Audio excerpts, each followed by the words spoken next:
Estamos fechando nossas aulas com chave de ouro, né? Hoje com a presença do professor Durval Muniz Albuquerque Júnior, até recentemente colega da UFRN, professor titular da universidade. Eu vou ler um breve currículo a respeito dele, mas antes disso dizer da nossa satisfação, Durval, e nossa gratidão em tê-lo aqui, né? De fato, você aceitou o convite e realmente era um convite coletivo, né, de todas nós do projeto Universidade das Quebradas, em nome da professora Heloísa Buarque, Numa Ciro, Rosângela Gomes e Jussara Santos, essa equipe forte aí que, enfim, está à frente do projeto.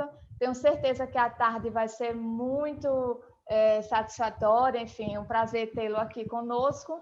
E Durval possui graduação em licenciatura plena em História pela Universidade Estadual da Paraíba, mestrado em História pela Universidade Estadual de Campinas, doutorado em História pela Universidade Estadual de Campinas, pós-doutorado em Educação pela Universidade de Barcelona e em Teoria e Filosofia da História pela Universidade de Coimbra, professor titular aposentado da Universidade Federal do Rio Grande do Norte. Atualmente é professor visitante da Universidade Estadual da Paraíba, professor permanente dos programas de pós-graduação em História da Universidade Federal de Pernambuco e também da UFRN.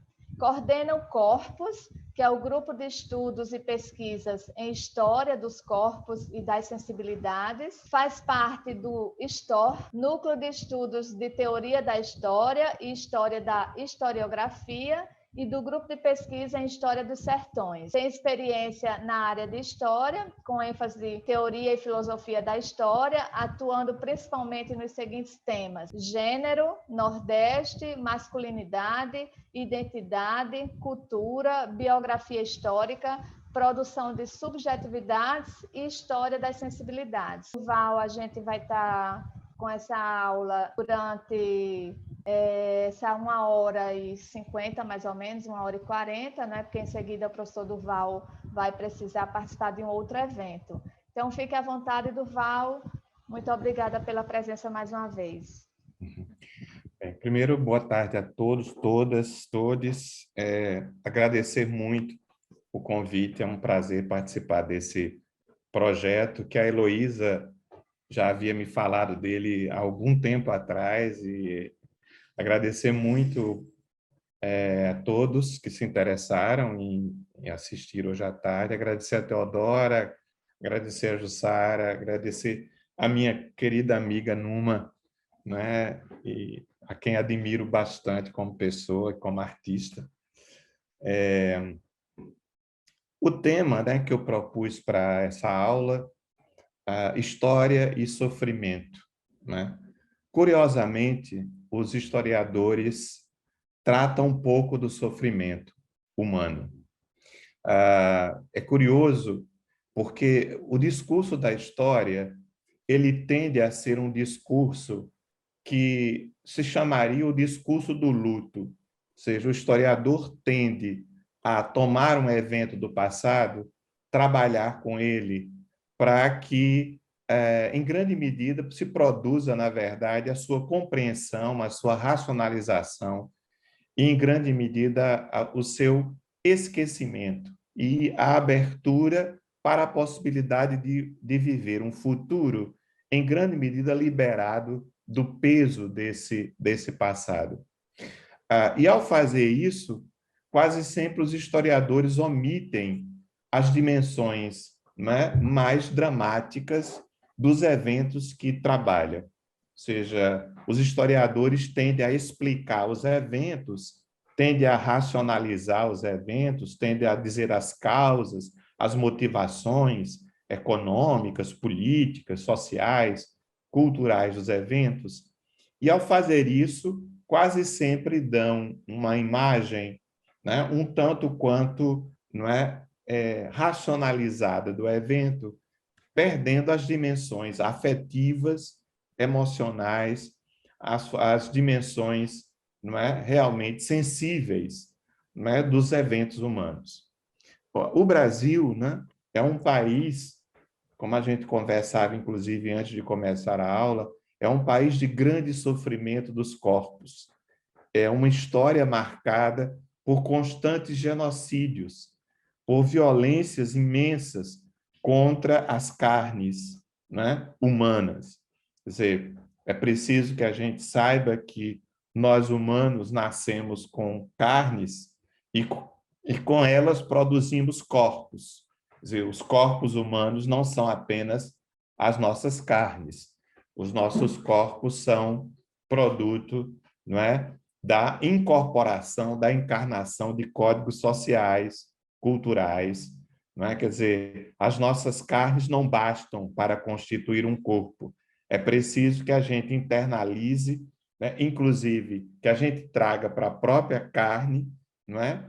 Regras, códigos, formas de pensar, não é? Valores, éticas, costumes, né? Tradições que vão sendo, né, incorporadas, transformadas, portanto, num corpo.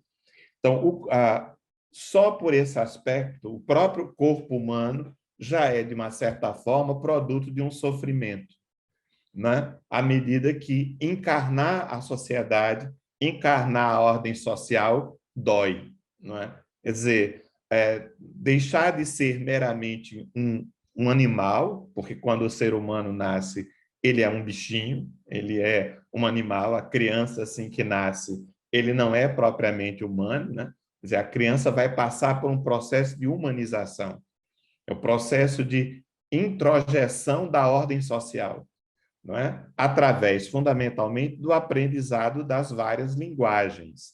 Quer dizer, nós humanos somos seres dentro da linguagem, não é? Ou dentro das várias linguagens, não apenas a linguagem do conceito, a linguagem da fala, a linguagem, né, oral, a linguagem escrita, mas a linguagem dos gestos, a linguagem dos comportamentos. Não é? Nós temos que aprender uma série de linguagens, não é? Que vão moldando a nossa carne, transformando essas carnes em corpo.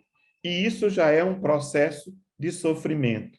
Quando a psicanálise fala, por exemplo, de traumas, quer dizer, que no processo de constituição nossa como humano, nós somos pessoas que temos traumas, justamente trauma remete a, não é, ferida, a sofrimento, a dor, né? Seja física, seja subjetiva, seja emocional, né? Porque nós humanos sofremos duas ordens de sofrimentos: os sofrimentos físicos, os sofrimentos carnais, né? E os sofrimentos psíquicos, os sofrimentos emocionais, os sofrimentos afetivos, não é? Por quê? Porque primeiro nós somos seres sociais, né? Nós somos seres que a natureza fez muito frágil.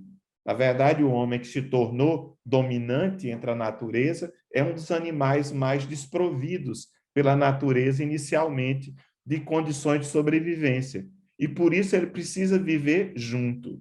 Os homens conseguiram se adaptar e sobreviver porque vivem juntos, porque vivem em sociedade, porque vivem em comunidade, né? Porque isso significa precisar do outro. E necessitar do outro não é uma coisa fácil.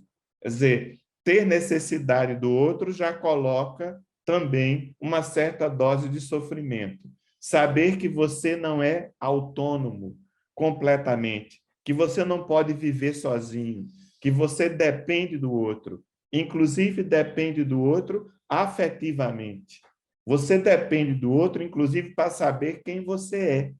A nossa identidade depende daquilo que o outro nos diz que somos, né? Depende do olhar do outro. Quer dizer, o outro é que nos olha e nos diz, em grande medida, o que somos.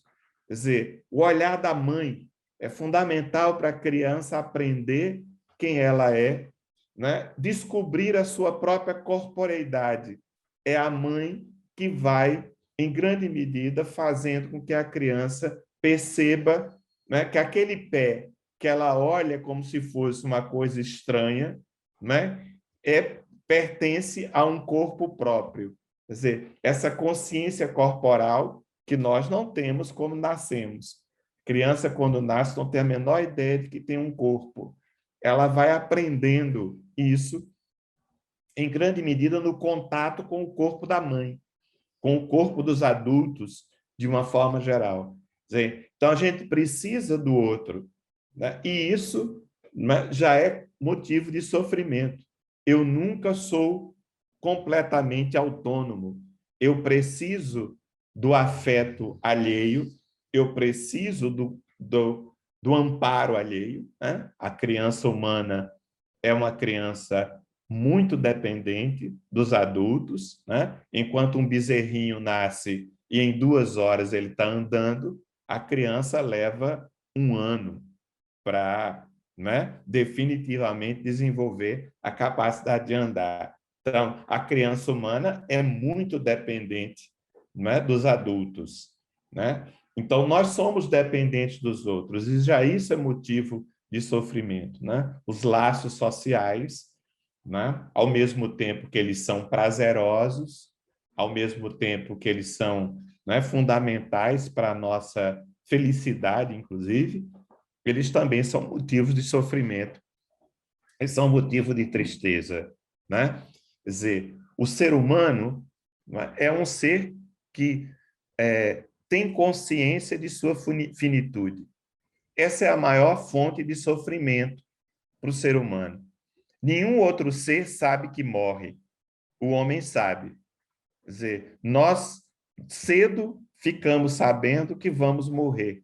E isso condiciona toda a nossa vida, né? Nós somos um ser para a morte, como dizia o filósofo alemão Martin Heidegger no seu texto Ser e Tempo, né? Nós somos seres que sabemos que vamos morrer, que somos finito. E mais, nós aprendemos que tudo o que fazemos é finito, né? A história é um saber quase sempre difícil de se lidar com ele, porque justamente a história, né, nos lembra que todas as coisas são finitas, que tudo que os homens constroem desaparece em algum momento. Os grandes impérios caem, né? As grandes dominações, por mais que durem séculos, um determinado momento desaparecem. Então, tudo que é humano é passageiro. E, portanto, a nossa condição é de seres que perdem as coisas. E a perda é um grande motivo de sofrimento, né? Perder. Ninguém gosta de perder. Ninguém gosta de ter perdas, né? E nós temos perdas materiais e temos perdas, né, emocionais, afetivas, né, simbólicas, né? E, portanto, o tempo todo nós vamos ter, né, vamos sofrer porque perdemos, né? Porque alguma coisa foi embora com o tempo, né? O ser humano é um ser temporal, né? É um ser que sabe, que tem consciência da temporalidade. Embora o tempo seja abstrato, a gente não vê o tempo, mas o tempo se materializa justamente nas transformações que ele faz nas coisas e nas nossas próprias carnes, não é? Quer dizer, a gente vai olhando no espelho e vai vendo qual é o efeito que o tempo vai fazendo em nós. E por isso a gente sofre. Sofre por saber, né, que nós somos seres temporais, nós somos seres sujeitos ao tempo e, portanto, sujeitos à transformação, à mudança, sujeitos à perda. Isso não significa necessariamente que mudar é ruim, que se transformar é ruim, ou que perder necessariamente seja ruim. Todas essas coisas, né, são relativas a dadas situações, a dados contextos, porque nós humanos também somos seres contextuais, situacionais. Quer dizer, depende das situações. Nada, não é, que é humano é absoluto. Nada que é humano é universal. Quer dizer, a humanidade, né, se declina de muitas formas. Há muitas formas de ser humano, Não existe uma única forma de ser humano. E por isso a gente deve desenvolver a capacidade de aceitar, conviver com as diferentes formas de ser humano. Não existe uma única, né? A antropologia deu a grande contribuição justamente de nos mostrar como a humanidade é diversa, né? Não só ao longo do tempo, que os historiadores também vão mostrar como os homens são diferentes ao longo do tempo, né? Mas como são diferentes no mesmo momento. Quer dizer, o Yanomami é uma forma de ser humano muito diferente da nossa, né? O Yanomami se pensa a sua humanidade e pratica a sua humanidade de uma forma diferente da nossa. Então, não é? Como eu dizia para vocês, né, a história do Brasil é uma história de sofrimentos, porque é uma história de grandes, não é, carnificinas. Nós estamos vivendo mais uma, não é? Nós estamos vivendo mais um dos vários genocídios já que atravessaram a história do Brasil. Nós tendemos, inclusive, a naturalizar, e talvez o motivo, né, como muita gente reage a, né, com certa indiferença ao que nós estamos vendo, é porque a sociedade brasileira talvez seja uma sociedade acostumada com as matanças, acostumada com o sofrimento, acostumada com a violência, né? Acostumada com a agressão, acostumada com a dor, né? Com os sofrimentos de uma forma geral. Né? A nossa história começa, né, com uma grande matança, a matança dos indígenas, não é? Que continua até hoje. Né? Continuamos matando os índios, continuamos matando-os não apenas fisicamente, mas simbolicamente, à medida que os consideramos gente de segunda categoria, gente menor, não é? E que, né, não representariam propriamente o humano tal como nós, não é? Quer dizer, em seguida, a história do Brasil significou o sofrimento de milhões de africanos, não é? Arrancados de suas culturas, arrancados de suas sociedades, arrancados da África, trazidos, não é, de formas terríveis em porões de navios, não é? Morriam pelo menos 20% deles a cada travessia, não é? Quer dizer, eram atirados ao mar quando adoeciam, né? Chegavam, né, doentes, né, e eram vendidos como coisas no mercado, não é? E eram submetidos à violência permanente. Né? A sociedade brasileira é uma sociedade assentada na tortura. Por isso, a naturalidade com que a sociedade brasileira aceita a tortura. Não é? Quer dizer, é escandaloso que a população brasileira tenha eleita democraticamente uma pessoa que defende publicamente a tortura. Quer dizer, isso só se explica numa sociedade onde a tortura é estrutural. A sociedade brasileira é uma sociedade que tortura os corpos desde, né, a sua instalação. Quer dizer, a escravidão significava, né, a legitimidade da tortura. Quer dizer, você poderia torturar seu escravo, você poderia matá-lo a chibatadas e você não sofria, né, nenhuma punição por causa disso. Né? Então, isso fez que, em grande medida, nós termos uma sociedade insensibilizada diante da tortura, né, física, que é uma prática comum na sociedade brasileira. Né? Quer dizer, a tortura à criança é uma coisa comum no interior das nossas famílias, uma sociedade que naturalizou o espancar crianças como forma de educação. Né? Uma sociedade que quase todas as crianças cresceram sendo vítimas de espancamento dos próprios pais, de violência física dos próprios pais, não é? Quer dizer, como uma coisa absolutamente natural. Quer dizer, uma sociedade onde, né, bater numa criança é educar. Né? A educação foi no Brasil não é?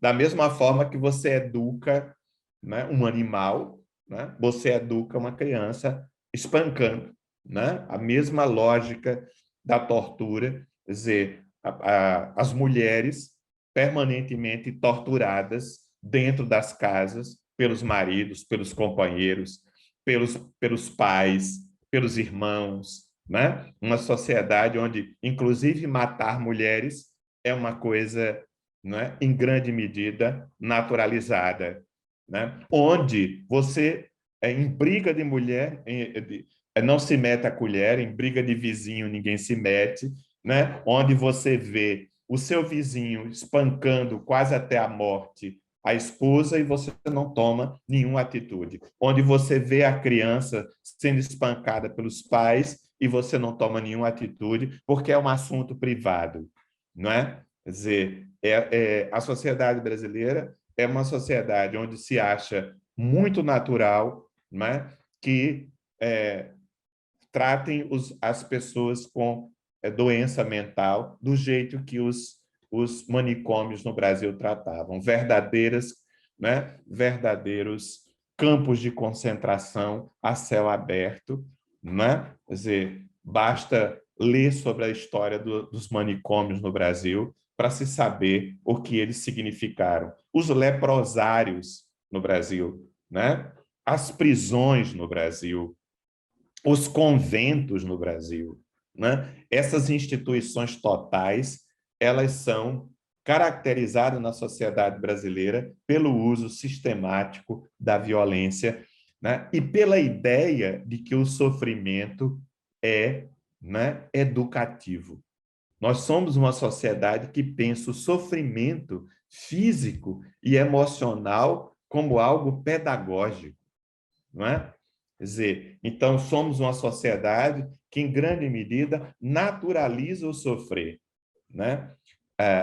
E veja, nós não queremos retirar o próprio sofrimento dos brancos que para cá vieram, que também sofreram enormemente para se adaptar à nova natureza, à nova realidade, né? Quer dizer, nós somos uma sociedade, né, uma sociedade de colonização, uma sociedade, né, que surgiu do processo de expansão colonial, né, europeu, né, e que, portanto, né, é marcada por profundos sofrimentos. Mas não apenas sofrimentos físicos. Nós somos uma sociedade de gente desterrada, de gente permanentemente longe de seu lugar, que sofrem subjetivamente com isso. Não é? Eu acabei de fazer uma pesquisa sobre a saudade, uma história da saudade, não é? E sempre me espantou que ninguém tenha no Brasil se interessado por estudar a saudade, que é um sentimento que praticamente atravessa a vida de todo brasileiro, porque todo brasileiro é um ser, em grande medida, deslocado, longe dos seus, longe do seu lugar, né? Nós somos uma terra de imigrantes e nós somos uma terra de imigrantes, né? Nós somos uma terra, um país constituído por populações desterritorializadas. Os índios foram desterritorializados, os brancos chegaram aqui desterritorializados, os africanos foram desterrados, não é? E a história do Brasil toda é uma história de, né, saídas permanentes dos lugares, saídas permanentes do seu lugar, da sua casa, não é? De sua cidade, de sua região. Nós somos uma sociedade de enormes sofrimentos. Quem já leu, como eu tive a oportunidade de ler, as cartas dos migrantes, sofrimento, né, nas cartas dos migrantes, nas cartas dos imigrantes. Né? Em Portugal, li as cartas de chamada, as cartas que os portugueses aqui mandavam para o governo português para que o governo permitisse a trazida das famílias de Portugal para o Brasil. O sofrimento nessas cartas, né? O sofrimento psicológico, subjetivo, emocional, e o sofrimento material, né, sofrimento físico também. Quer dizer, que não dá para separar, porque nos homens não dá para separar carnes e subjetividade, né? As doenças psicossomáticas estão aí, né, para não me deixar mentir. Quer dizer, o sofrimento psíquico leva ao adoecimento físico, e o adoecimento físico provoca problemas, não é, subjetivos, afetivos, emocionais, não é? Então, quantas pessoas em depressão por causa da situação que nós estamos vivendo? Quantas pessoas sofrendo subjetivamente, não é? Por causa das condições em que nós estamos vivendo hoje. Então, nós podemos contar a história do Brasil a partir dos sofrimentos, né? Quer dizer, uma história... veja, se você toma a canção brasileira, a música popular brasileira, né? Quer dizer, ela é marcada pela narrativa de sofrimentos, né? Desde o sofrimento com a saudade é uma temática constante, né? A dor de amor é uma constante, né? Na música brasileira, na poesia brasileira, né? A dor de amor, a dor, né, da perda, né? A dor da partida, né? A triste partida, né? Por exemplo, né? Uma música famosíssima, conhecidíssima, né? Quer dizer, então, nós somos uma sociedade, né, de sofrimento motivado pelo racismo, né? Quantos sofrimentos o racismo não causa na sociedade brasileira? Sofrimentos materiais e sofrimentos imateriais, sofrimentos simbólicos, sofrimentos subjetivos, né? Quanto sofrimento o machismo, a misoginia, a homofobia, né, não causa na sociedade brasileira, não é? Quer dizer, a quantidade de homossexuais que se suicidam e que se suicidaram na sociedade brasileira, né? A quantidade de transexuais que se mataram e que são mortos, né? Nós somos a sociedade que mais mata transexuais no mundo, né? Nós somos uma das sociedades que mais mata as mulheres homossexuais, né? Nós somos uma sociedade que mata milhares de jovens negros por ano, não é? Então, somos uma sociedade, não é, de muito sofrimento, né? De muito sofrimento. E aí né, é espantoso ver que se pode contar a história do Brasil sem levar em conta os sofrimentos, né? Sem que o sofrimento apareça, né, como elemento fundamental dos eventos, né? Eu brinco, sem brincar, né, que os historiadores são capazes de contar a história de uma guerra e sair com o avental limpo, né? Racionaliza-se a guerra, explica-se a guerra, e ao racionalizar, você quase justifica a guerra. À medida que você explica os fatores econômicos, políticos, diplomáticos, né, geopolíticos que levaram à guerra, né, você não tem ideia da dimensão do sofrimento que é, né, uma guerra. Aí nós vamos assistir um filme, né, que focaliza a vida de uma pessoa e nós saímos arrasados do cinema, não é? Quando a gente pode ler, não é, um capítulo inteiro sobre a Primeira Guerra e não ficaremos sabendo que a Primeira Guerra Mundial foi uma guerra em que centenas de pessoas voltaram das trincheiras sem rosto, né? Sem rosto, com um buraco no lugar do rosto. Por quê? Porque a Primeira Guerra foi uma guerra de trincheiras, em que as pessoas ficavam atoladas numa trincheira, né? E a parte mais exposta era justamente a cabeça, o rosto.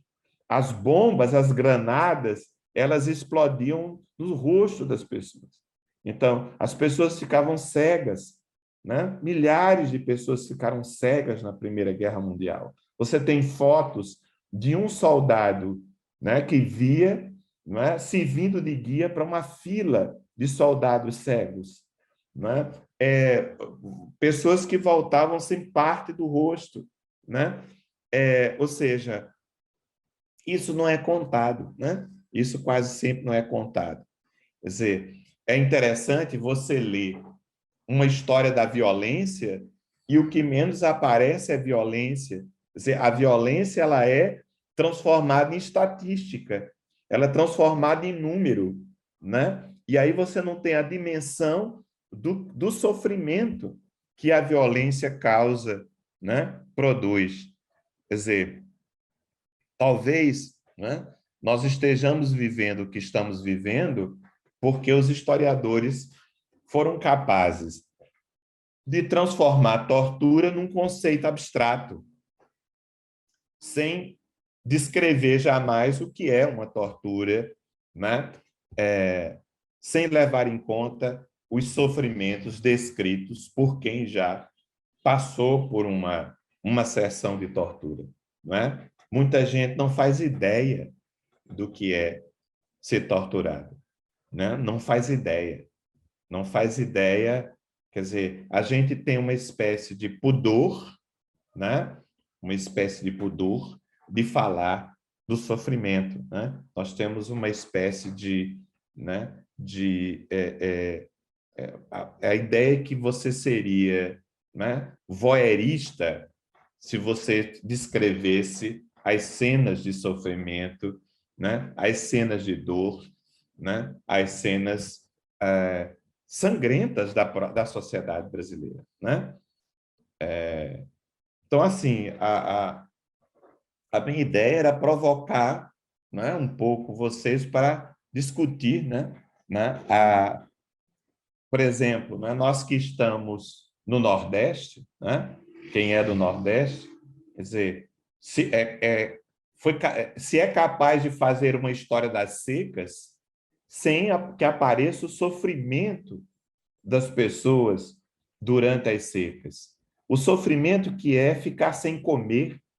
Nós somos um país onde a maioria das pessoas sofrem fome, né? A dor da fome. Muitas das classes médias brasileiras não têm ideia da dor da fome, não têm ideia da dor da sede, não têm ideia do que vai acontecendo num corpo que não come e que não bebe, não tem ideia num corpo que vai secando, não é? Que vai andando pelas estradas e vai se desidratando, que vai virando quase uma ossada viva, né? E nós não estamos falando de 10 pessoas, 20, nós estamos falando de milhares de pessoas. A seca de 77, 79, né, matou quase 200 mil pessoas. Isso não se conta, isso não faz parte da história do Brasil, né? É uma vergonha que a história do Brasil não conte que nós fomos pioneiros na criação dos campos de concentração.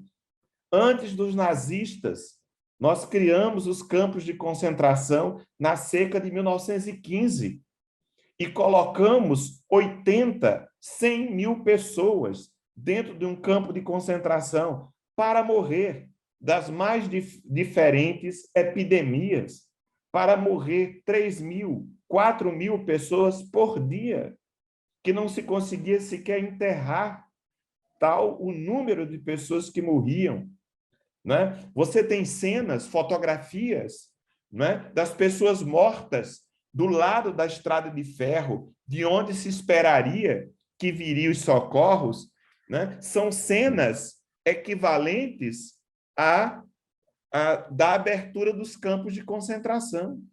É o mesmo tipo de cena. Dezenas, centenas de cadáveres, só pele e osso, atirados no chão, jogados no chão, do lado da via férrea, de onde se esperaria que viriam os socorros. Isso faz parte da história do Brasil.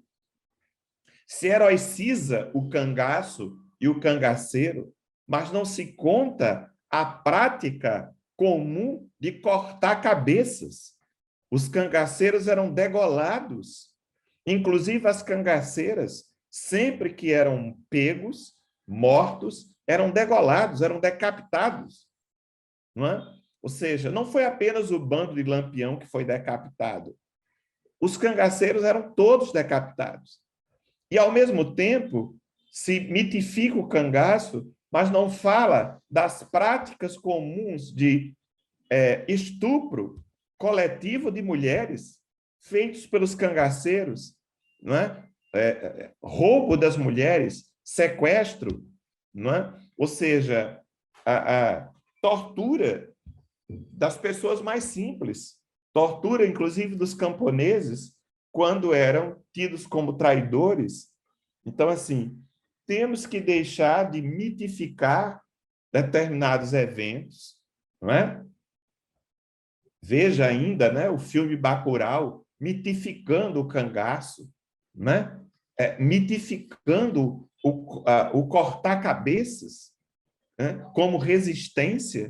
Quer dizer, a sociedade brasileira já é uma sociedade suficientemente violenta, né?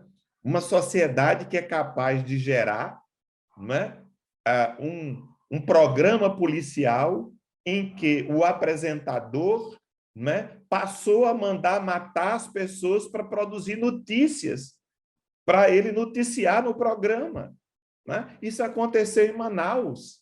Quer dizer, o apresentador de programa policial, né, se transformou no chefe de um esquadrão da morte que matava as pessoas, e por isso o programa sabia a hora que a pessoa ia morrer, onde ela ia morrer, e o programa chegava em cima da hora, né? E isso o transformou em vereador, deputado estadual mais votado do Estado. Essa é a sociedade brasileira, né? Quer dizer, como fazer a história do Brasil sem levar em conta acontecimentos como esse, né? Então, acho que eu vou ficando por aqui, né? Acho que já meus 30 minutos já foi, né? E aí eu abro para conversar com vocês, para as questões, para as perguntas, né? Foi só uma provocação inicial, né? A gente pode refinar essas análises, né? Nuançar essas análises a partir das questões que os quebradores e quebradeiras aí colocar, não é? A gente faz a discussão. Obrigada, Durval. Uma fala maravilhosa, suscita aí várias questões. Eu tenho certeza que muitas falas serão colocadas aqui, muitas questões, enfim. E aí eu queria ver com a Alan também, se já tem alguém inscrito no chat, você puder acompanhar, Alan. E aí a gente abre, enfim, a equipe está aqui para a gente ir socializando a dinâmica aí da aula de hoje. Obrigada, Durval. Eu também tenho questões, mas mais adiante eu vou colocar. Aula maravilhosa. Alan, Oi. antes de começar, é só esclarecer para quem chegou depois que o professor Durval tem hora para sair da nossa atividade aqui, tá bom? Então, as pessoas não vão poder se alongar muito nas falas, sejam mais objetivos, por favor. Obrigada. Isso. Nada além de elogios aqui no chat para o professor. Temos aqui 2 pessoas inscritas com mão levantada. Tem uma pergunta, antes, só uma pergunta que Maria da Paz fez no chat. Ela perguntou o que o professor pode nos falar a respeito da psicofobia que se expressa na intolerância com famílias que cuidam de seus doentes mentais e jovens com distúrbios emocionais. Ela perguntou isso, se o professor tiver como elaborar, se ela puder, tiver como falar, como elaborar o que ela perguntou, mas é isso. Eu respondo cada questão ou eu junto um bloco de questões? Como é que faço? Pode ser 3? Era bom ser, porque senão... né? Para agilizar, não é isso? Vamos lá, Alan, então, por Então, favor. o próximo a falar seria o William. Santiago. Olá, professor. Oi, William. Olá, pessoal. Aqui meu nome é Santiago. Eu tenho 2 perguntas, 2 perguntinhas. Eu noto que hoje existe sim um movimento de apagamento dessas dores, de todos os lados. Estamos num momento que ninguém quer muito falar das dores, sobretudo de dores do passado, momentos de apagamento. E no meio desse sofrimento todo que a gente ouviu, que a gente foi narrado aqui, a construção dos privilegiados socialmente e materialmente, como é que fica? Como surgiu? Isso é uma.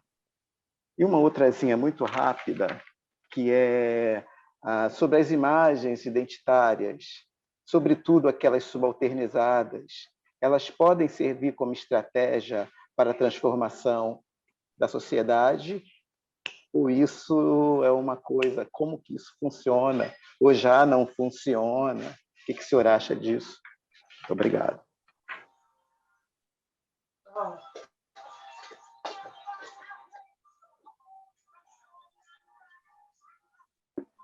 Aí o próximo a falar é o Kadoshi. Aí. Oi. Oi, Kadoshi. Oi, então, eu gostaria de parabenizar o professor Durval.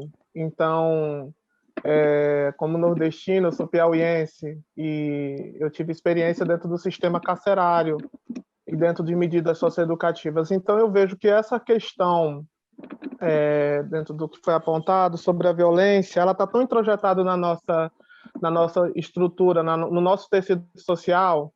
Então, a provocação que eu gostaria de fazer, pensando essa prática de experiência que eu tive tanto dentro do sistema carcerário como dentro do sistema de saúde mental, que é a perspectiva, como se trabalha a questão desse sofrimento, fruto dessa violência que é construída socialmente, e como a gente pode pensar o processo de ressocialização, que eu vejo como uma grande contradição dentro dessa lógica, como se pensar ressocialização aquele sujeito, aqueles atores sociais que estão encarcerados, seja dentro do sistema de medida socioeducativa, seja dentro do sistema de saúde mental ou dentro do sistema carcerário brasileiro. Como se pensa esse processo de ressocialização desses sujeitos que nunca foram socializados dentro dessa estrutura social, e esse fetiche pela dor e sofrimento que o Brasil insiste em manter, de falar de dor, de sofrimento, e como a gente pode reconfigurar isso e sair desse discurso de dor e de sofrimento para trabalhar um discurso e uma ação prática para a cura, né? Para que a gente promova práticas de cuidado, e até uma certa crítica que eu faço nos programas sensacionalistas da região no Nordeste, que isso é muito pertinente. E como é que a gente pode mudar sair desse lugar de dor e de sofrimento, porque a gente só reproduz essas imagens.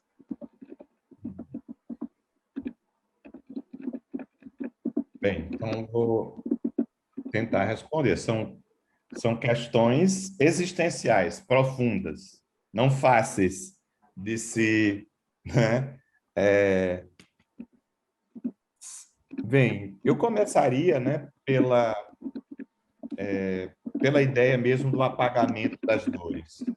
Nós somos uma sociedade, não é apenas no Brasil, né? Isso é uma condição do Ocidente. Quer dizer, o Ocidente construiu quase que uma vergonha de sentir dor. Quer dizer, nós não podemos ter dor nem física, e daí o crescimento assustador, né, da indústria do analgésico. Então, nós somos uma sociedade que não tolera mais a dor física.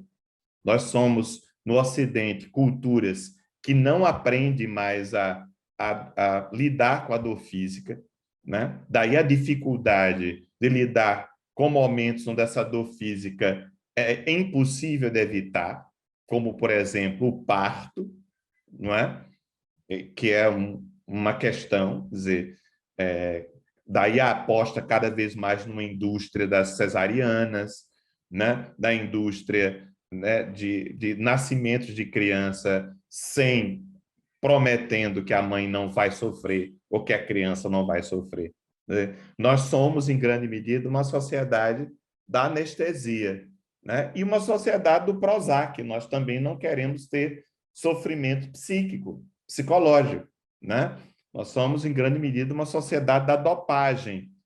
E aí não há nenhuma surpresa que a drogadicção tenha atingido o nível que atingiu na sociedade, né, ocidental. Quer dizer, o uso da droga, né, quer dizer, legal e ilegal, como uma forma, em grande medida, de insensibilizar, não é? De tornar as pessoas, em grande medida, né, infensas à dor, né? A dor física e a dor psíquica. Né?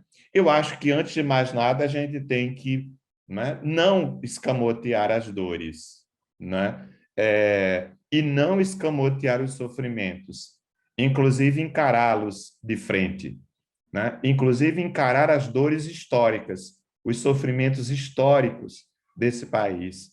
Quer dizer, não há possibilidade de cura, como Kadoshi falava, né, sem o gesto terapêutico de você falar sobre, de você trazer, né, à tona, de você encarar, de você ver.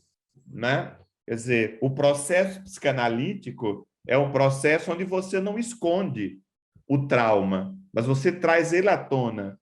Né? Quer dizer, não é escamoteando, não é insensibilizando que você vai resolver. Né? A sociedade brasileira é uma sociedade que, periodicamente, o recalcado vem à tona, e vem da forma como nós estamos assistindo aí. Né? Quer dizer, o fascismo, né, que nós estamos vendo gritando, né, aí, né, que nós estamos vendo, né, apresentadoras brancas falando de usar os presos como cobaia, deputado estadual dizendo que os hospitais devem escolher os jovens e deixar os velhos morrer, né? Quer dizer, o deputado evangélico ensinando como torturar os comunistas, né? Ou seja, essa explosão agora, né? Parece que a sociedade brasileira não era isso.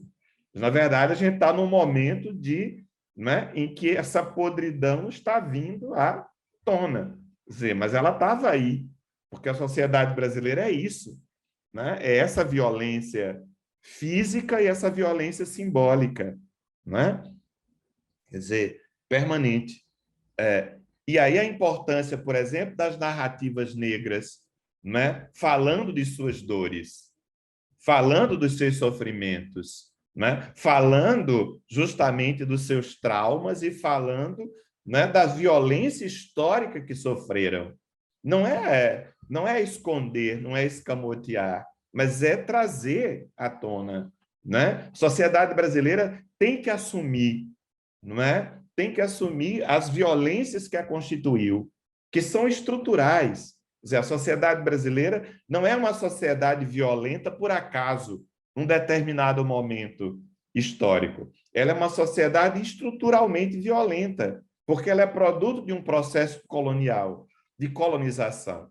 Né? Ela é produto de um processo de genocídio das populações indígenas.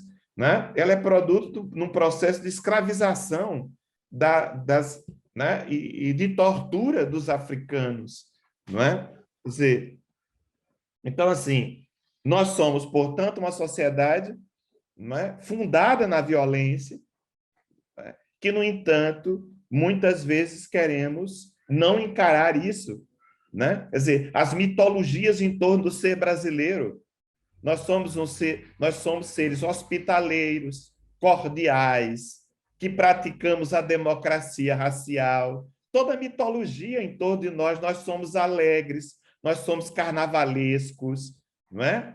Quer dizer, as nossas mitologias escondem justamente esse passado. Por isso nós temos que tocar nesse passado, nessas feridas. Porque os mitos nacionais, né? Primeiro, em grande medida, a nacionalidade está assentada na natureza. Os nossos intelectuais tinham vergonha do povo brasileiro e, portanto, as grandezas do Brasil era a sua natureza. Vide os símbolos nacionais. Todos fazem referência à natureza e não ao povo. Não é? Quer dizer, nós temos um processo, né? Nós somos produto de um processo, né, eugênico de tentativa de branqueamento da população, levada a efeito no final do século XIX, começo do século XX, né? Que passava, inclusive, pelo extermínio das populações negras ou pelo exílio. Houve a apresentação de projetos, né, na Câmara e no Senado, no final do século XIX, visando expatriar os negros, devolvê-los para a África. Não é? É porque era economicamente impossível fazer isso, porque nós somos simplesmente o país que mais recebeu escravos no mundo. Não é? Então, isso deixa uma marca. Não é? E daí outras violências, né? A violência em relação ao que é diferente. A sociedade brasileira é uma sociedade que tem uma intolerância, não é? Estrutural de nascença com o diferente. Porque é uma sociedade do colono, né? que estranha os povos que estavam aqui, né? E que trata, em grande medida, de submetê-los, dizimá-los, destruindo, não eles, quando não fisicamente, destruindo-os culturalmente, não é? Então, como vamos conviver, por exemplo, né, com as pessoas com doença mental? Né? Como vamos conviver com as pessoas que cometem crimes? Né? Quer dizer, como se o crime não fosse previsto, né, na própria humanidade. Quer dizer, como se o ser humano não implicasse, inclusive, o erro. Quer dizer, ser humano implica errar. Ser humano implica, inclusive, errar gravemente. Não é? Então, por que desumanizar quem comete um erro se todo mundo comete erros? Se todo mundo erra? Não é? Além de que, evidentemente, nós temos que ver a estrutura social que provoca isso. Né? Uma estrutura profundamente desigual, né? Como Santiago chamava a atenção, né? Uma sociedade profundamente desigual, porque já nasceu assim. Quer dizer, uma sociedade que nasceu com uma pessoa sendo dono de quilômetros e quilômetros de terra e a maioria desterrado, não é? Escravizado. Quer dizer, nós somos uma sociedade, como eu discurso num texto, de elites espaçosas. As nossas elites aprenderam a ser dona de espaços gigantescos. E não apenas gigantesco do ponto de vista físico, elas são espaçosas do ponto de vista social. Tudo tem que ser delas. Elas não admitem dividir nada, não é? Elas não admitem a ascensão social dos pobres, ela não admite a ascensão social dos negros, ela não admite a ascensão social dos indígenas, ela não admite a visibilidade, não é? Ou seja, nós temos uma elite, né? Quer dizer, uma criança que é criada numa casa grande, não é? Ela é psicologicamente, né, alguém deformada, porque alguém que tem um universo do tamanho de uma casa grande, lembre-se, Menino de Engenho de Zé Lins, né? O menino dizendo, eu achava que o mundo todo era do meu avô. Né? Eu só fui perceber que o mundo tinha fim e não era do meu avô quando eu saí para o colégio em Itabaiana, foi que eu percebi que o mundo todo não era do meu avô. E veja, quando ele fala do meu avô, eram as terras e todo mundo que estava nas terras. Ou seja, os seres humanos que estavam na terra também era dele. Né? Lembre-se Zé Lins falando, não é? De quando o coronel se aproximava de uma porteira, abria-se ela de canto a canto, porque ele era imenso. Não é? Quer dizer, por mais magro que ele fosse, o poder dele era imenso, então você tinha que abrir de canto a canto a porteira para aquela coisa imensa, grandiosa passar. Não é? Então, assim, nós somos uma sociedade, né, de uma elite espaçosa, não é? Que, né, como somos uma sociedade de homens espaçosos, não é? Vocês já viram como os homens sentam nos ônibus? Eles ocupam o seu lugar e metade do outro lugar, não é? Porque abrem as pernas, não é? Quer dizer, e quem está do lado que se esprema, não é? Ou seja, nós somos uma sociedade, né, portanto, da violência simbólica, não é apenas da violência física. Nós somos uma sociedade violentíssima do ponto de vista simbólico, né? A frase, você pensa que está falando com quem? Isso é de uma violência simbólica, porque essa frase quer dizer, eu sou alguém, você não é nada, não é? Ou seja, nós vivemos em muitas situações no Brasil em que o outro é um mero objeto. Por quê? Porque fomos uma sociedade que, durante 400 anos, pessoas foram tratadas como coisas, como objetos, e que tiveram que reagir para afirmar a sua humanidade. Porque foi isso que o negro teve que fazer cotidianamente, foi afirmar a sua humanidade, não é? Nos mínimos gestos, para não se assumir como coisa, para não se assumir como objeto, não é? De trabalho, de prazer, né?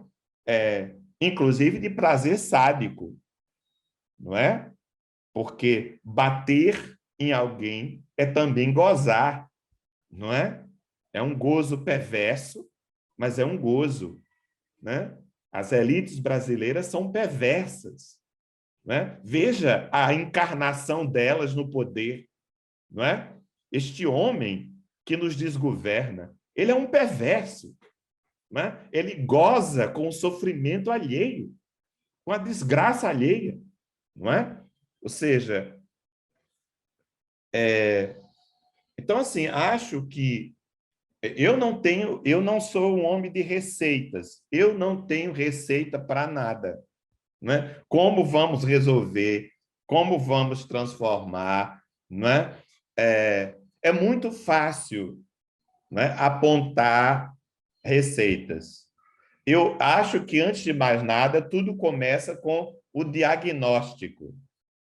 E tudo começa com o enfrentamento, a verbalização. Tudo começa com, não é, a tomada da palavra. A tomada da palavra, que se fala tanto hoje. O lugar de fala. Tudo começa com as linguagens, com a quem sofre falando do seu sofrimento. Não é? Não escondendo o seu sofrimento. Não tendo vergonha do seu sofrimento. Mas as mulheres tiveram coragem de ir à praça pública e dizer, nós sofremos violência, nós somos estupradas, nós somos espancadas, nós somos humilhadas. Ou seja, a mudança do lugar da mulher começou quando as mulheres tiveram coragem de sofrer em praça pública, de mostrar os seus sofrimentos, de não ter vergonha. Por quê? Porque o opressor, o que ele mais quer é que o oprimido tenha vergonha dos seus sofrimentos, que o oprimido não fale da opressão por vergonha, por sofrer. Quer dizer, o oprimido deve assumir publicamente seus sofrimentos, deve falar deles, porque aí começa, né? Começa a possibilidade das mudanças de narrativa. Não há mudança social sem mudança de narrativa. Projeta narrativa, utopia narrativa, não é? Quer dizer, não há, como Kadosh perguntava por cura, não há cura sem diagnóstico, não é? E sem narrativa de sofrimento, sem, né, que se identifique o mal-estar. É preciso se identificar o mal-estar, não é? Quer dizer, é um gesto político quando o homossexual vem falar dos seus sofrimentos, de suas humilhações, não é? Quando vem narrar o que foi o sofrimento simplesmente para, né, sair do armário. O sofrimento que é a condição de armário, o sofrimento que é, não é, a condição da autonegação, da autorrejeição, inclusive do nojo de si mesmo, que muitas pessoas são levadas a internalizar o nojo de si mesmo, a rejeição de si mesmo.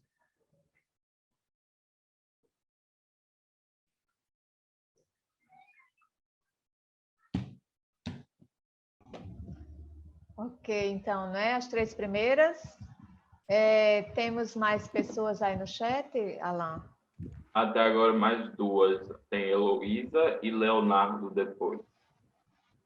Aí, se a Heloísa quiser falar, já pode. Pode ser, eu posso falar rapidinho. Na terceira, só a terceira, então. Ok. Então, Heloísa, pode falar.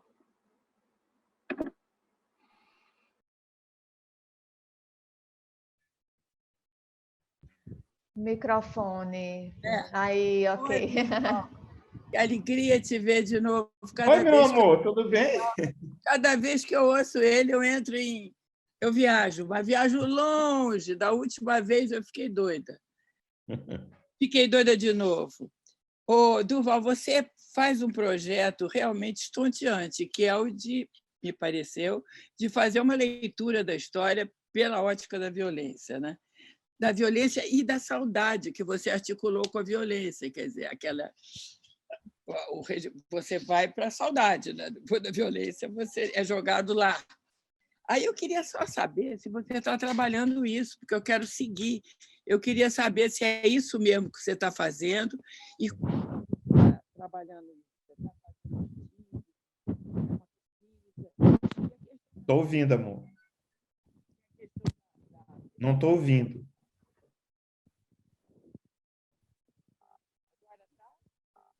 Está muito baixo, eu não estou ouvindo. O som abafou. Elô, você não tem um microfone, um fone de ouvido? Você não está ouvindo? Ah, tá, agora está. Agora sim, agora sim. Eu tenho que botar a cara aqui no microfone.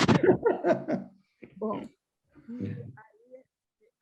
eu queria acompanhar isso mais de perto, e todas as etapas, e trazer esse assunto para o PAC, porque o programa nosso, que tem a Universidade das Quebradas, né? Eu já tentei isso uma vez, lembra? Quando você falou de arte popular, eu fiquei completamente querendo trazer, mas dessa vez você está falando de uma coisa muito urgente. Então, eu queria trazer isso para a gente. E na questão da saudade, eu achei interessante, você disse que tem muito poucos estudos sobre saudade aqui, né? Mas em Portugal tem, não tem? Portugal, eles gostam. Como é que o colonizador gosta tanto dessa saudade? Queria só ouvir isso e se realmente que você me desse uma referência para eu te seguir e te trazer mais para perto. Tá bom, obrigado.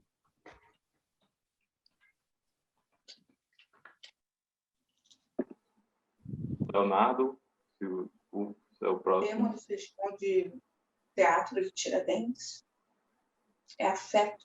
Ah, que lindo! Tudo que a gente precisa, né? O Leonardo está esperando há tempos. Oi, Sair Leonardo. da ideia de que eu sou melhor que alguém. Ruth, espera um pouquinho, Ruth. Tá, Espera um pouquinho, Ruth. Não, morrendo de medo de ir embora sem encontrá-lo. Eu posso falar? Estou me escutando direitinho? Só tem uma outra palavra. Por favor, Leonardo, tem uma pessoa que precisa desligar o microfone, senão não dá para a gente ouvir aqui. Já desliguei. A primeira pergunta, professor Durval, é sobre sair do armário, que você fala sobre gesto político. Eu quero saber sobre em que ponto você referencia esse gesto político, a partir de quê? Para que a gente, quando for falar nessas condições que a gente está lutando diariamente, a gente possa ter uma referência. Outra coisa é que eu tenho uma TV comunitária no Nordeste e a gente está criando agora o Observatório da Violência, inclusive o lançamento da próxima semana, junto com o Observatório da Memória e da Urbanidade. A gente é um coletivo de 12 jovens, e eu queria um conselho, né? Tipo, além dos conselheiros que vão ter no observatório, a gente também tem instituições que estão fechando parceria. Eu ainda sou muito novo nessa condição de pesquisa, mas eu sou aluno especial do doutorado na USP de Antropologia Social, e eu tenho construído aos poucos, não só no Nordeste, mas aqui em São Paulo, essa ligação de observação. Eu acredito muito no mapeamento, para que a gente possa ter uma perspectiva de análise mais abrangente, e eu queria saber de você, né, que constrói nessa perspectiva não só histórica, mas de uma espécie de manual, de guia, para como que a gente pode, né, se localizar nessa discussão como jovem, como pessoa que está articulando isso.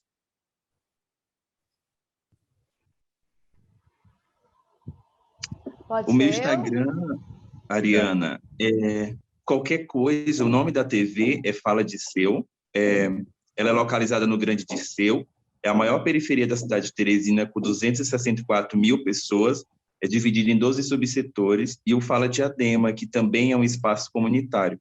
Além da gente informar essa comunicação, a gente faz formações, né? A gente tem aulas públicas e formações. E muitas das suas coisas que você traz, das suas discussões, tem muito essa didática de que a gente precisa oferecer uma situação para que a gente possa colher outra. É basicamente por isso, né? Referenciar o ato político de sair do armário, referenciar a situação de como que a gente pode dar uma melhorada no observatório e construir políticas públicas acessíveis no país.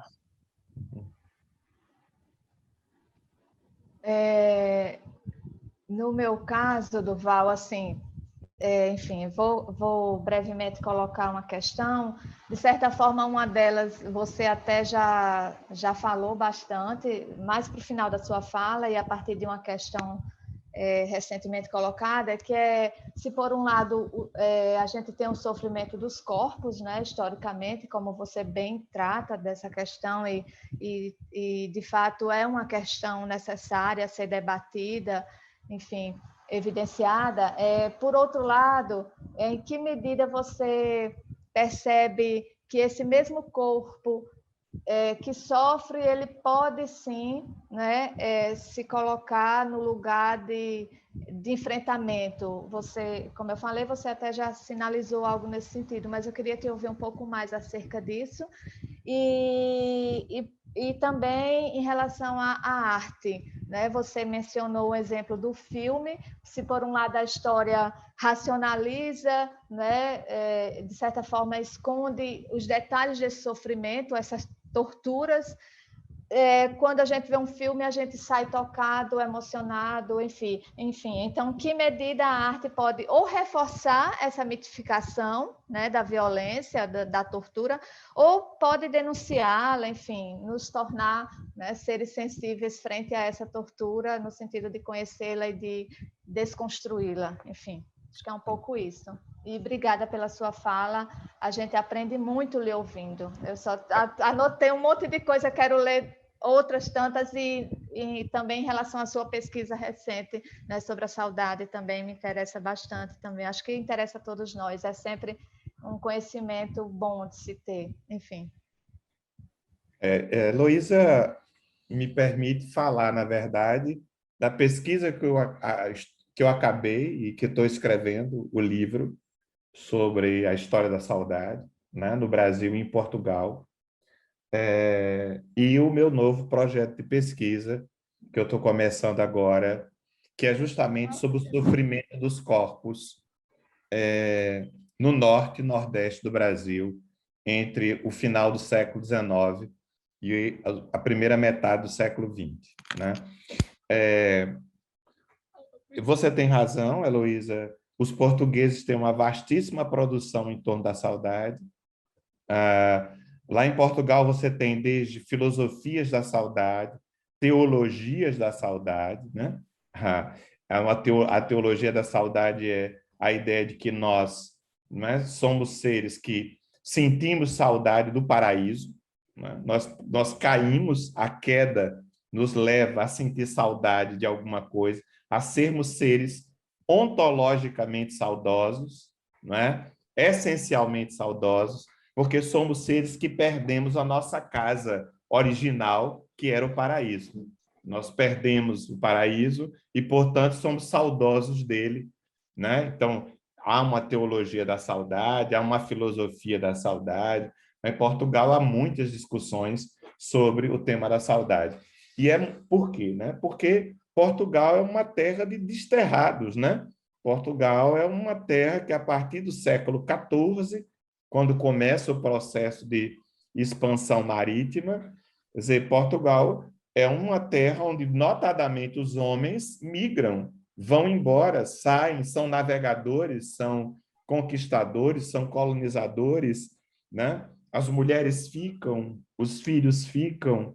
Então, é muito interessante como Dom Duarte, né? O príncipe Dom Duarte, no século, né, 14, escreve um tratado sobre a saudade, o primeiro tratado, né, sobre a saudade, né, onde ele vai considerar a saudade uma doença que ameaçava a sociedade portuguesa. A sociedade portuguesa estava ameaçada justamente porque todo mundo estava melancólico, estava, né, padecendo justamente né, de uma doença da vontade, né? Quer dizer, era o medo que, inclusive, economicamente, o país fosse arruinado pela falta de iniciativa das pessoas adoecidas pela saudade, né? Porque a saudade é pensar... Hein? É verdade isso? É verdade? O rei Dom... Não, ele está, segundo o tratado, ele está preocupado porque, né, o sentimento da saudade, que na época se aproximava da melancolia, então era visto como uma doença, né? Uma doença da alma, quer dizer, era percebido como alguma coisa que estava muito presente na sociedade portuguesa e que estaria ameaçando a própria existência social. Quer dizer, é claro que é um ponto de vista de alguém, né, que é um governante que está preocupado, vamos dizer, com seus súditos, né? O texto se chama O Leal Conselheiro, que é, na verdade, aqueles textos de corte feitos voltados para os membros da própria corte, né? E como se tornar um bom cortesão, né? Como se tornar um bom servidor do próprio rei, né? Então, entre os vários conselhos que ele dá, existe um capítulo dedicado à saudade, em que ele está preocupado, né, inclusive com a presença desse sentimento na cultura portuguesa, na canção, na poesia, né? Então, no Brasil, é o contrário, né? Nós temos uma presença enorme da saudade como temática, né, nas artes. Quer dizer, a saudade está muito presente nas artes, está muito presente na música, na poesia, né, no romance, etc. Mas nós não temos uma reflexão sobre a saudade, né? Temos pouquíssimas reflexões acadêmicas sobre a saudade, né? Nós não temos nenhuma tentativa de uma filosofia da saudade, por exemplo, no Brasil, né? Nós temos um pequeno texto do Roberto da Mata sobre a saudade, uma leitura antropológica, aquelas leituras que o Roberto faz de interpretação do Brasil. Então, né, ele orientou, inclusive, uma tese de um aluno dele sobre essa temática, né? Mas nós temos poucos, né, uma preocupação pequena com isso, né? E eu estou escrevendo um livro que resultou da pesquisa, né?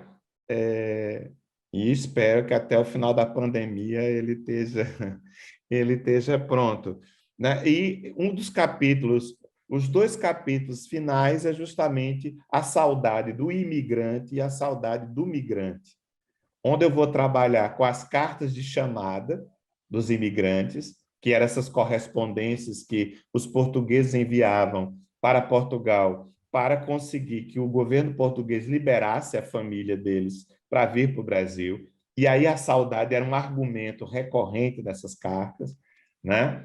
As cartas dos imigrantes são muito ricas em termos do que seria, né, uma saudade popular, de que as pessoas pobres sentem saudade, sentem falta, né? Porque a saudade da poesia, da literatura, é uma saudade das classes dominantes, né? Então, assim, e as cartas dos migrantes nordestinos, que eu já estudei na Invenção do Nordeste com outro objetivo, eu estudo agora para tratar das saudades, né? Que é uma coisa que atravessa todas elas, né? A vida dos nordestinos é atravessada pelo sentimento da saudade, né? Quer dizer, a saudade de quem fica, a saudade de quem vai, né? A saudade de quem está na cidade grande, a saudade de quem está aqui e os seus estão fora, né? Então, esse é por exemplo, há cartas maravilhosas que diz assim: eu não paro de cantar tal música porque e aí quando eu canto, quando eu escuto no rádio eu choro. Então assim, tem essas, né, me permite pensar o que mobilizava a saudade, né? Quer dizer, a canção que mobilizava a saudade, o cantor que mobilizava a saudade, né? Quer dizer,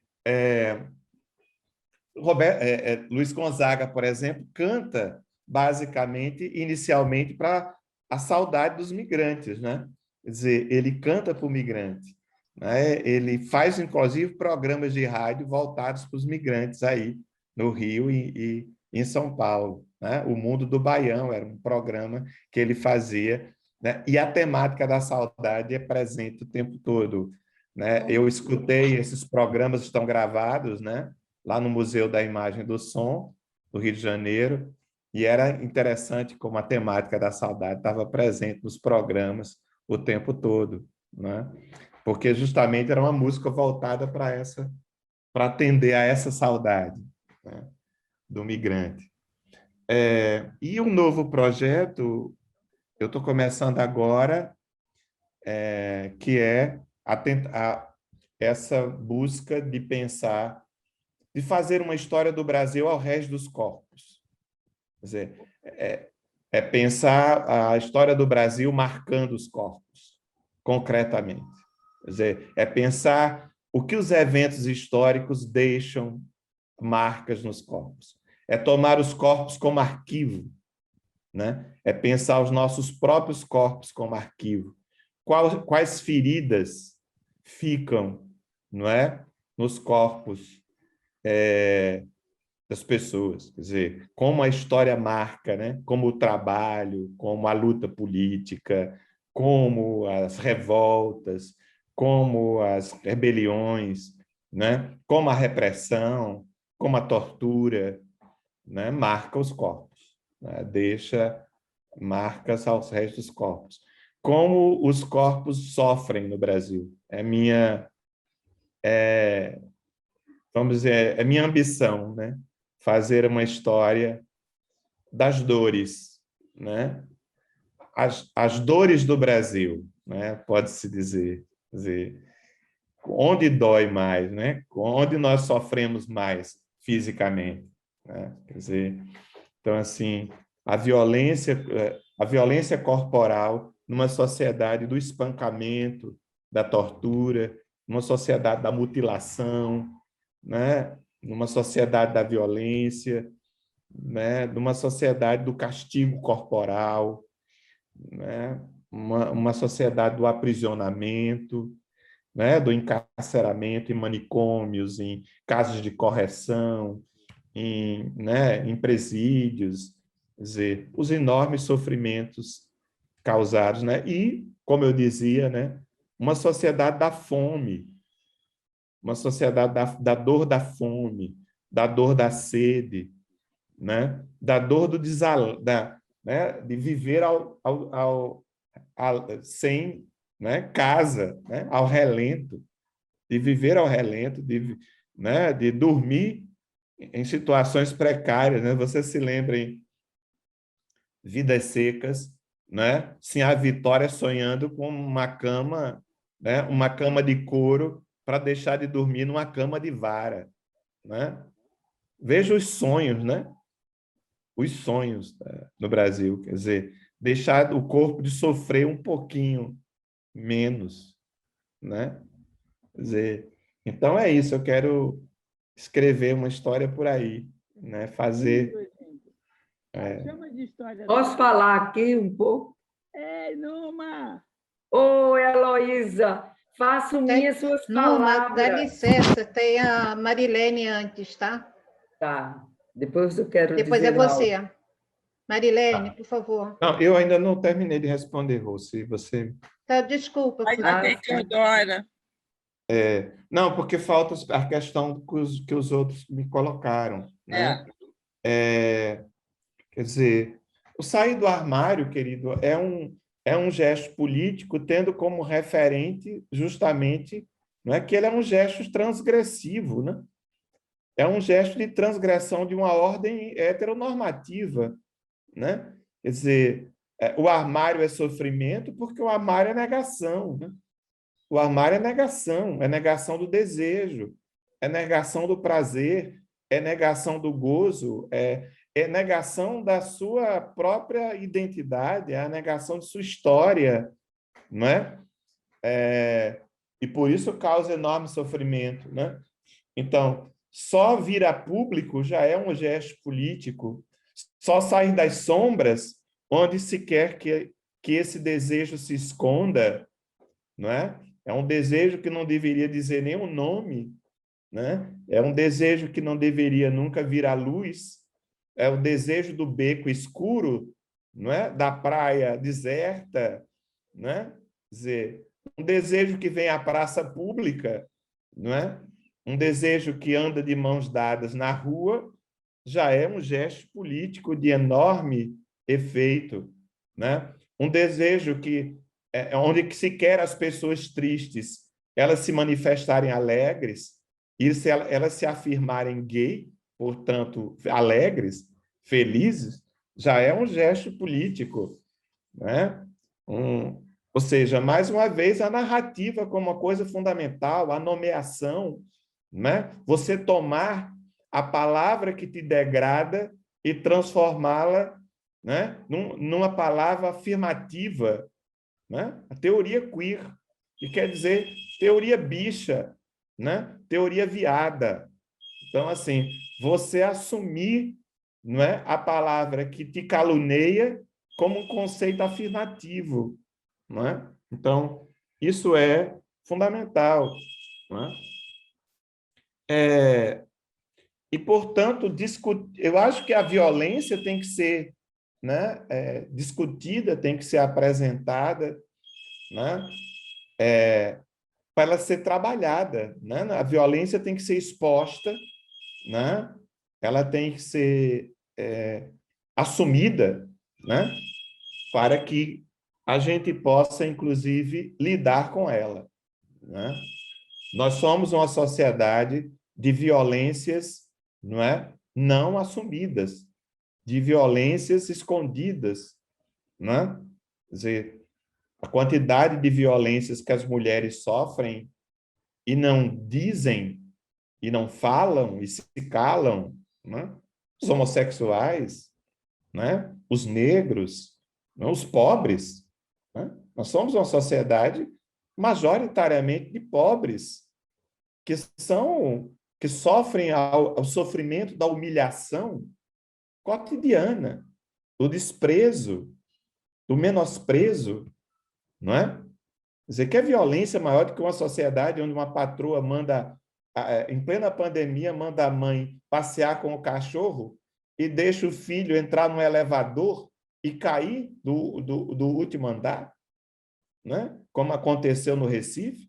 Uma sociedade onde, recentemente, 2 empregadas domésticas foram libertadas de escravidões de 25 anos. Né? Então, assim, essa é a sociedade brasileira. Né? Então, assim, o corpo, eu acho, quando eu falava dos homossexuais, eu acho que respondi um pouco, né? Como é que esse corpo que sofre pode ser também esse corpo que resiste, esse corpo que brilha, né? Esse corpo que se afirma no gesto, né? Quando o negro samba, ele não apenas faz uma manifestação cultural, né? Ele produz um corpo, né? Um corpo completamente afirmativo de suas tradições culturais, né? Orgulhoso de suas tradições culturais, não é? Quando o negro, né, canta o rap, dança o rap, não é? Quer dizer, o seu corpo que pode passar a semana sofrendo no trabalho, no transporte público, etc., afirma, né, a alegria de viver, né, porque é afirmar a vida. Né? Quer dizer, contra as forças da morte, porque o sofrimento tem a ver com as forças da morte, né? Inclusive com as pulsões de morte.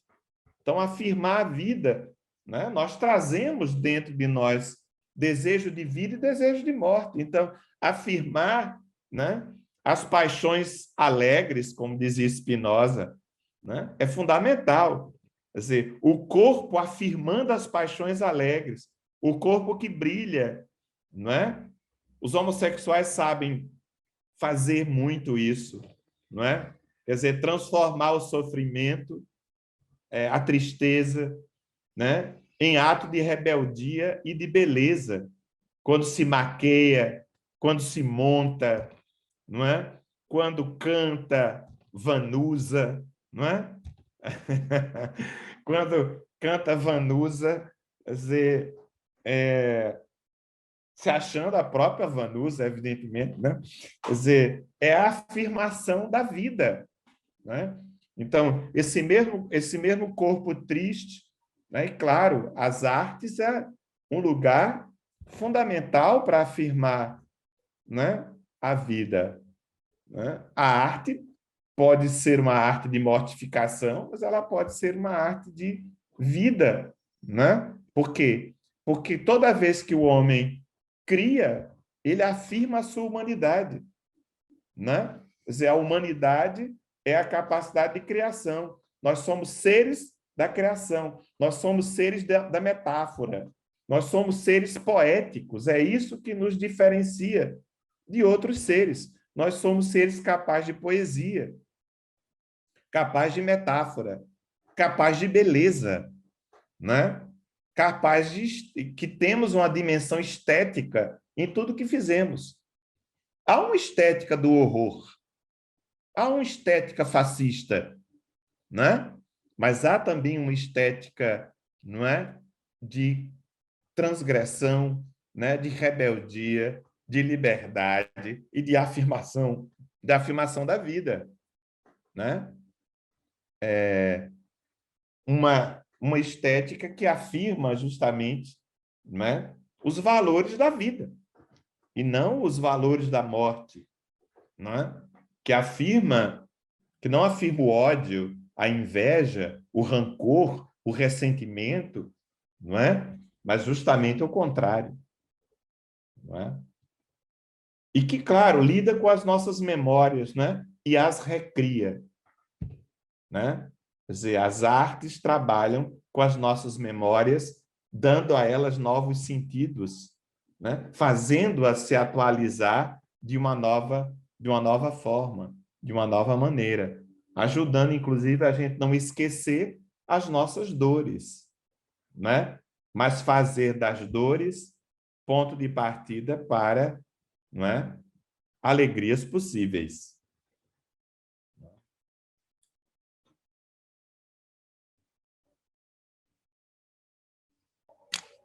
Vai chamar o próximo? Temos Professor, tem quanto tempo ainda? Eu tenho 20 minutos. Então, Marilene tem 10 minutos e Numa mais 10. E aí a gente fecha. Olá, Marilene. Boa tarde a todos. Oi, gratidão pela aula, professor, gratidão por trazer essas memórias todas que realmente, nos dias que a gente vive, né? Infelizmente, a gente é forçada a apagar a dor e a tristeza para poder seguir em frente. E eu tenho revisto isso muito em mim, assim, depois que eu me tornei mãe, tenho uma bebê de 3 anos, e sou uma mulher de 40 anos, e fui filha dessa geração que passou pela humilhação, a fome, a tristeza, a dor, né? Tipo, o castigo, para ser criada, né? Para poder aprender a obedecer. E depois que antes já de me tornar mãe, né? Eu já via esse lugar do possível fazer essa educação, não repetir essa educação na minha geração. E hoje eu faço isso com a minha filha. Não é uma função fácil fazer o que eu não aprendi. e aprender cada dia mais com ela, né? Porque essa sempre foi depois que eu tive ela nos meus braços, eu chorava, ficava, meu Deus, como eu posso educar essa criança com amor que eu não recebi, sabe? Com amor que eu não tive, em função de saber educar sem brigar, sem bater, sem humilhar, e buscando sempre o lado bom do ser humano, né? E hoje eu faço isso com ela, graças a Deus, ela é uma menina linda, assim, maravilhosa, aprende, sabe? E quando eu vou com ela para a rua, estou com ela em outros grupos, eu sou o tempo todo, como vou dizer, questionada por essa educação, né? Porque todo mundo que está ao meu redor diz que tem que bater para poder educar, porque tem horas que ela não me obedece. Mas eu entendo que ela é só uma bebê e que ela tem tempo de entender isso. Só que o outro não entende, o outro quer que eu force ela a entender a partir da humilhação, a partir de impor essa questão, né? Que eu que sou adulta, eu que sou a mãe, eu que tenho que forçar ela a entender isso. E eu entendo que ela tem tempo ainda para poder ver essa repetição. E eu queria, na verdade, como o senhor já falou, que não é conselheiro, né? Mas eu queria, na verdade, uma palavra de força para eu poder continuar com essa minha proposta, né, de reeducação, não só a mim, né, porque eu me reeduco, porque todas as questões de educação que eu tenho é a partir da humilhação, do ajoelhar no milho atrás da porta e de rezar, e ainda ter essa questão da religião em cima, né, do castigo. E eu tento cada dia fazer isso diferente. Não é fácil, não é um lugar fácil, porque tem hora que ela faz algumas coisas que isso já chega em mim, tem hora que a gente também está irritada, né? Não está naquele dia, o melhor dia da paciência, né? Mas eu busco contar de 1 até 10, até 100, até 1000. Coloco um mantra na televisão e a gente começa a dançar, ou fazer uma coisa diferente para mudar esse clima do sentimento. Porque muitas das vezes eu percebo que a agressão, ela vem, não é porque a criança fez alguma coisa para você que te levou a esse lugar de querer agredir, mas é porque eu, por exemplo, não estou num estado onde posso compreender esse lugar de esperar o tempo dela de entender, esse lugar de melhorar ou de fazer o diferente, né? Porque eu, na verdade, penso que a vida ela precisa ser longa. Apesar de que eu não tinha, apesar das violências todas que eu vivia, não tinha expectativa de vida há mais de 20 anos. Eu achava que com 20 anos eu já tinha morrido. Hoje eu estou aí contrariando, eu e muitas outras pessoas, né, contrariando a estatística com 20 anos a mais. E hoje criando uma criança nesse mundo que é extremamente violento. Até quando eu estou com ela em outras rodas de crianças, hoje não é uma coisa mais fácil, né? Porque quando de pandemia a gente está recluso. Mas quando ela tinha o seu quase 1 ano, já estava começando a andar, ela apanhava das outras crianças que já chegavam para brincar na agressão. E aí ela olhava assim, meio tipo, sem entender o que estava acontecendo, fazia uma cara de choro e eu rapidamente acolhia, mas não acolhia assim, tipo, oh, coitadinha, ou dó. A gente começava a pular, a brincar, assim como você falou agora das pessoas gays, né? Que cantam Vanusa, mas trazendo uma alegria diferente daquele sentimento, não nutria aquele sentimento de tristeza. Eu queria, na verdade, era deixar essa minha situação, né, de querer fazer uma educação diferente na minha geração, como o Kadosh falou, de possível cura, né? Porque eu acho que a cura é a partir do que eu sinto, e a partir de onde eu me curo, eu posso também transformar, levar a cura. Não é uma coisa que vai ser, né, tipo, imediato para o mundo inteiro. Eu queria que fosse, mas não é. Mas é essa gotinha, essa pedrinha no lago, né, que vai fazendo a onda. Eu queria só te pedir mesmo essa força a mais, por onde eu devo olhar a mais e não poder escutar essas pessoas que trazem esse pensamento retrógrado, né? Que tem que educar humilhando, que tem que botar de castigo, que tem que dar a palmada de volta. E eu não acho isso viável, eu não acho que é preciso. Obrigado, Numa, pela fala. Numa vai falar primeiro? Rapidinho, Numa. Primeiro que eu estou aqui, como a Heloísa disse, numa viagem, estou estonteada, assim. Nossa, eu não sei te dizer, foi uma uma experiência poética, de beleza de fala, que coisa linda. E como foi trabalhando, foi uma rede, né? Teodora que trouxe o corpo, eu fiquei lembrando de você aqui, como isso está relacionado, e todos os outros, de certa forma, você traz o sertão, que é o mundo, né? E eu me lembrando de quando eu fui na sua casa, e você falava da inversão do Nordeste, nossa, realmente me deu saudade. Queria muito que a gente conversasse. Eu queria fazer minhas as palavras de Heloísa também, quero acompanhar esse seu trabalho sobre a saudade, me interessa. Tudo que você falou também como psicanalista para mim, nossa, em todo lugar que eu posso estar, a sua fala traz uma luz. Legal. E eu quero dizer que eu morei em Portugal com a minha companheira, a Silvia foi fazer pós-doc lá, na Universidade de Lisboa, no Centro de Ciências Sociais, no Instituto, com Zé Machado Paz. E eu lá fiquei a construir monólogos cantantes, que é aquele meu espetáculo. E o que eu fiz lá foi a peleja da voz com a língua, foi o amor, a viagem, a saudade. E eu me apresentei a saudade, sabe aonde? No Teatro da Trindade. E essa saudade eu trabalhei desde a Odisseia, quando o Odisseu encontra a mãe no Hades, né? Que ela disse que morreu de saudade. Passei por Canudos, que tem poesia que foi musicada, poesia do Antônio Conselheiro musicado, O Relógio da Saudade, e por aí eu fui, trabalhei, olha, é infinito o trabalho com a saudade em todas as línguas lusófonas, né? O que foi esses países que eu fui trabalhando, eu tive tempo lá de fazer percorri, né? Esse caminho, me interessa muito, muito, muito estar perto desse seu trabalho, eu quero já ler. A saudade é algo que me interessa e eu ainda estou trabalhando esse monólogo. Eu não terminei, porque começou a pandemia, eu só apresentei em Lisboa e em São Paulo. Ainda quero fazer um percurso com ele, né? Com essa saudade, com esse monólogo, que foi... Olha que coisa... E o Nonato Gurgel, meu amigo, que morreu ano passado, né? O Nonato foi quem esteve junto comigo e passava, era assim, todo o trabalho eu fiz também junto com ele me mandando textos, sabe? Foi uma construção interessante e eu quero estar perto desse seu trabalho aí. Eu Obrigado. Queria muito estar e dizer que essa tarde foi maravilhosa, eu agradeci a você demais. Obrigado. Bem, obrigado às duas falas. E, quer dizer,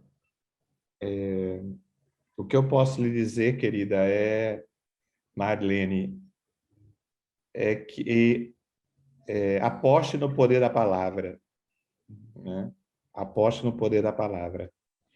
A palavra, não é, que tem, inclusive, possibilidade de violência através dela, né? Mas apostar nas dimensões conectivas das palavras, socializadoras, educadoras, né, da palavra. A capacidade de convencimento, de construção de laços, né? Os laços humanos são linguísticos, os laços sociais são linguísticos. Se a gente se lembrasse disso, né? Quer dizer, na verdade, a pancada aparece quando a palavra falta. Né? Normalmente, os homens são muito violentos porque são muito pouco adestrados na palavra, na capacidade da fala. Os homens não foram ensinados a argumentar. Os homens rapidamente perdem a contenda verbal com as mulheres e apelam para a violência. Porque as mulheres são muito mais capazes de fala porque aprendem isso, Evidentemente que não é uma coisa natural. As mulheres aprendem a fala, os homens aprendem a não falar. O poder masculino está na não fala. O poder masculino está no segredo, no silêncio, inclusive no complô entre eles, né? Os homens normalmente fazem complôs entre si de silêncio, enquanto as mulheres tendem a falar muito umas com as outras, a exercitar a linguagem, a fala, não é? Eu vivi isso o tempo todo dentro da minha casa. Minha mãe era uma pessoa de enorme destreza verbal e o meu pai não tinha destreza verbal nenhum. Então, todas as vezes que ele via que ele ia perder na argumentação, ele gritava. Ele nunca partiu para a violência física, felizmente, mas ele partia para o grito. Ou ele simplesmente corria do embate. Ele batia a porta e saía, né? Porque minha mãe tinha muito mais destreza verbal, argumentação, né? Então, assim, né? O homem fica lá, né, na farra, e a mulher em casa pensando, enredando o que vai dizer a ele quando chegar, né? Então, quando ele chega, ele é surpreendido por uma argumentação super bem organizada. E ele, evidentemente, até porque está bêbado, não pode organizar nada, não é? De resposta. E aí, normalmente, vem o bofetão, o empurrão, não é? A falta do que dizer, né? Então, assim, ensine a sua filha a falar, não apenas no sentido de juntar as palavras, mas ensine ela, né, do poder da palavra mesmo, do poder de ligar que a palavra tem, né, de construir pontes, construir laços, né, construir relações, né? Nossa, a linguagem é a nossa condição por excelência, né? É o que nos faz humanos, é a capacidade de fala. Então, se sua filha aprender, né, que a palavra colocada na hora certa vale muito mais do que qualquer ação agressiva ou violenta, né? Quer dizer, e daí a importância de que a gente fale de determinados temas, né? Que os temas sejam verbalizados, que a gente fale de nossas dores, que a gente não esconda as nossas dores. Esse é um dos grandes problemas do masculino, é que os homens são vetados socialmente de falar de suas fragilidades, de suas dores, né? O homem é violento, entre outras coisas, porque também é violentado desde que nasce. Lembremos disso, né? Os homens não nasceram assim, foram produzidos assim, uma masculinidade extremamente violenta, né? E quanto mais subalternos e, portanto, violentados socialmente, tendem a ser mais violentos, não é? Porque agredidos duplamente, agredidos pela humilhação fora de casa, pelo patrão, né? Quer dizer, normalmente, a pessoa que é violentada fora de casa é violenta dentro de casa, né? Então, a relação entre os homens, né? Que é de muita competição, né?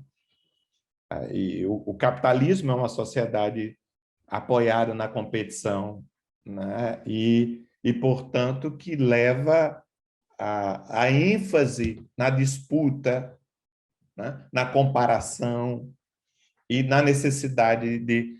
O menino é educado para superar o outro, né? Inclusive, quando não dá para superar de outras formas, na mão, né? Na porrada, na agressão, né? Então, assim, eu acho que é isso.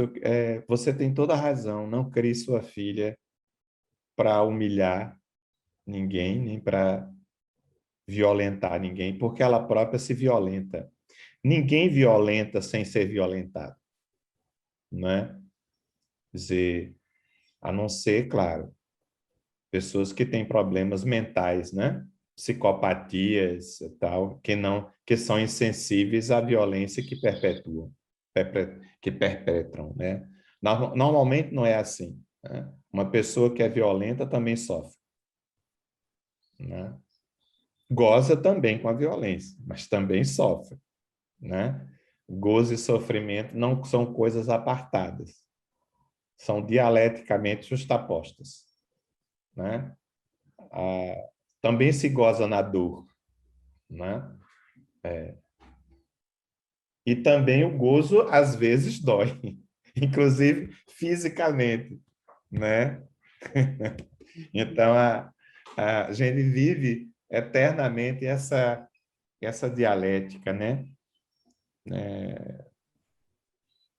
Mas é muito difícil, efetivamente, né? Educar numa sociedade como a nossa. Educar para a não violência, numa sociedade onde todos os lugares nos ensinam a violência, nos ensina a competição, né? Nos ensina a humilhação do outro, né?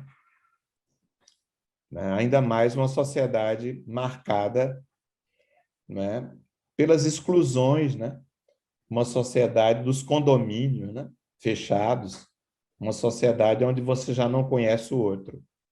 Você julga o outro sem conhecer, porque você não tem experiência de convivência, né? Nós somos uma sociedade onde você tem pessoas, né, encurraladas em favelas e pessoas encurraladas em condomínios, não é? Que não conversam entre si, não se conhecem, não convivem, não é? Então, como dialogar, né? Como pode haver diálogo entre realidades tão, não é, apartadas, não é? Uma sociedade do apartheid, né? Nós temos o nosso próprio apartheid, não é só a África do Sul, né? Nós temos os nossos próprios apartheids. Quer dizer, uma pessoa né, da Barra da Tijuca tem dificuldade, né, de entender e compreender a vida de alguém na Pavuna, né? São dois universos diversos, diferentes, né? Como conviver, né? Como dividir o mesmo espaço sem conflito. É muito difícil. É isso, eu agradeço muito a vocês, foi um prazer enorme conversar com vocês, rever Heloísa, Numa, Teodora, conhecer Rosângela, conhecer Jussara, conhecer todos que assistiram hoje à tarde. Estou sempre aqui nas quebradas. Gratidão, professor, gratidão. Total gratidão mesmo. Maravilhoso. Obrigado. Ó, maravilhoso, muito obrigada. Coisa linda. Muito bom tudo. Obrigada, parabéns. Aula maravilhosa, adorei. Fica difícil até de falar, né? Porque eu estou aqui. Amei. Muito Amei bom, a verdade. aula. Também Muito já me obrigada. derreti aqui, horrores. Também. Eu também. Maravilhoso. Você que Verdadeiro apanhei muito, mas mergulho. não estou aqui. Vamos chamá-lo de Saudade novo, é o né? nome da rua. Patrocínio. Oi, gente. Maravilha, maravilha, adorei. Eu só Amei estou muito. ouvindo aqui porque, pô, eu Muitíssimo apanhava obrigado. muito quando era pequeno. Minha mãe batia muito na gente. 5 crianças, fazia muita besteira.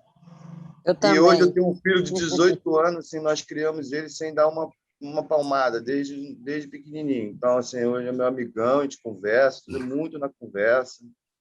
E cada fase é a fase diferente, né? A fase de adolescência, agora vindo para jovem adulto.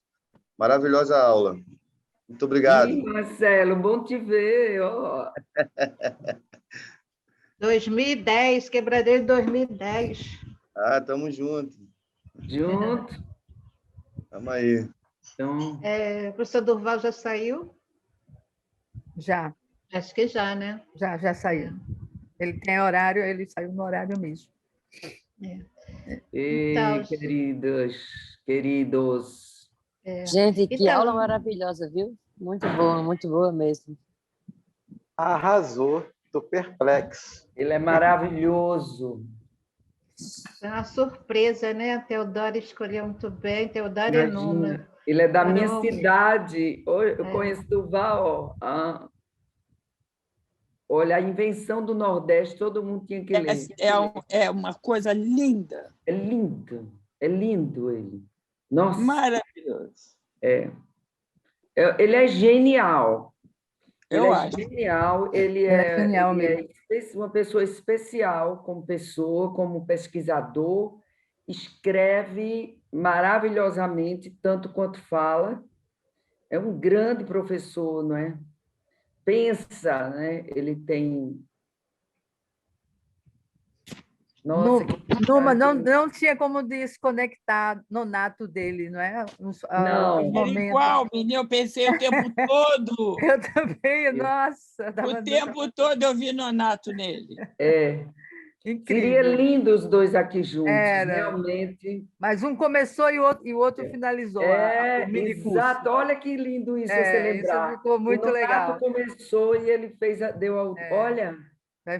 na história esse material, né? Que a gente vai... Agora, vocês assim, querem conversar alguma coisa, falar sobre essa aula, quem está participando, né? Ainda, já que o professor não está, mas está a Heloísa, está a Numa, e a Teodora, que podem também dar uma ajudada, né? Nas perguntas, a responder. Aí depois dele é difícil, né? É difícil? Então, ótimo.